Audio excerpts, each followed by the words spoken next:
ఈరోజు blouse measurements చూపిస్తాను. చూడండి ఎలా తీసుకోవాలి. సో, ఫస్ట్ మీరు ఈ షోల్డర్ ఉందిగా, ఈ షోల్డర్ దగ్గర మిడిల్ పాయింట్ నుంచి టేప్ పెట్టాలి. ఎక్కడ టేప్ పెడతాను నేను. ఎక్కడ తక్కువ ఉంది అక్కడ దాకా తీసుకోవాలి లెంత్. 15 దగ్గర తక్కువ ఉంది. నేను ఇక్కడ ఒక మార్క్ చేస్తాను. నడుం మెజర్‌మెంట్స్ ఇదే ఉంది. Blouse length 15. Blouse measurements 15. ఇక్కడి నుంచి మళ్ళీ బ్యాక్ నెక్ తీసుకోవాలి. బ్యాక్ నెక్ 10 కావాలంటే కస్టమర్ చాయిస్. 10, 10 ½ 11 ఎంత కావాలో అంత తీసుకోవాలి. 11 అయితే 11 రాస్తాను.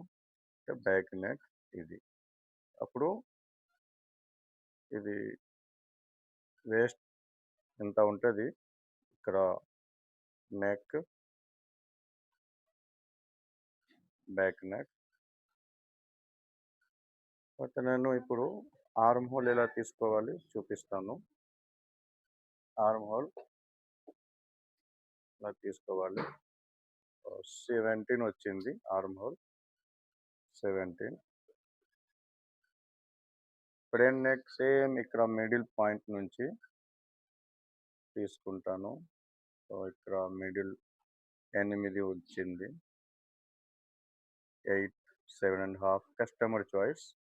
ఫ్రంట్ నెక్ 8 తీసుకున్నాం. కాలర్ అయితే ఇలా తీసుకోవాలి. కాలర్ నెక్ అయితే ఇలా.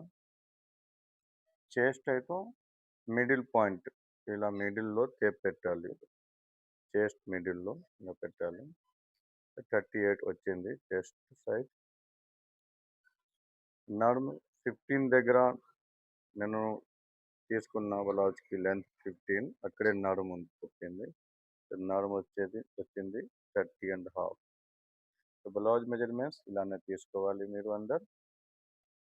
షోల్డర్ అయితే ఇలా తీసుకోవాలి. ఇక్కడ 16 వచ్చింది షోల్డర్.